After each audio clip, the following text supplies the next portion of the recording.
छोटी सी कविता है। एक विदेश भी। सन्नाटे की आवाज़ गूंज उठी कानों से बचकर। सन्नाटे की आवाज़ गूंज उठी कानों से बचकर, बिखर गई आँखों से परे अंधेरे में सनी रोशनी। सन्नाटे की आवाज़ गूंज उठी कानों से बचकर, बिखर गई आँखों से परे अंधेरे में सनी रोशनी, और समा गया ज़हन के कोरों में आईने के उस पार वाला चेहरा। सन्नाटे की आवाज़ गूंज उठी कानों से बचकर, बिखर गई आँखों से परे अंधेरे में सनी रोशनी, और समा गया ज़हन के कोरों में आईने के उस पार वाला चेहरा। कुछ आदत सी पड़ गई है एक समतल धरती को टुकड़ों में बाँट लेने की।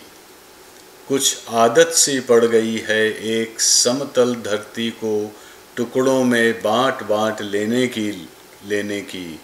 इसीलिए शायद मैंने पाया है अपने देश में, हर देश में एक विदेश भी। कविता का शीर्षक है शैतान। लंबी तलाश के बाद हो ही गया एक दिन शैतान से सामना। लंबी तलाश के बाद हो ही गया एक दिन शैतान से सामना।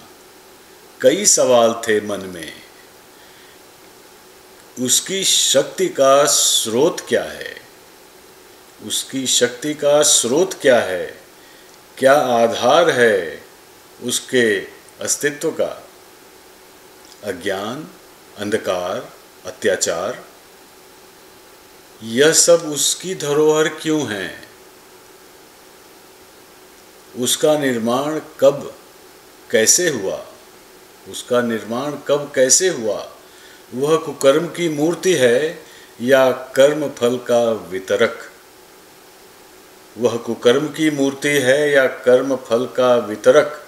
ग्रंथों में उसकी व्याख्या कैसे जुड़ी? क्या वह ईश्वर का जुड़वा भाई है? इन प्रश्नों का तारतम्य टूटा तो शैतान मुस्कुराया और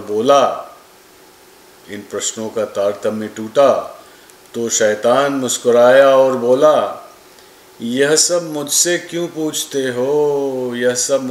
पूछते हो? मैं शैतान नहीं, ना कोई और ही हूँ। सारी सृष्टि चैतन्य है, उसकी अभिव्यक्ति उसका प्रकाश है। मेरा होना केवल मन की धारणा है। मुझ में और ईश्वर में ख्याली फ़र्क है। वह शाश्वत सर्वत्र है, मेरा अस्तित्व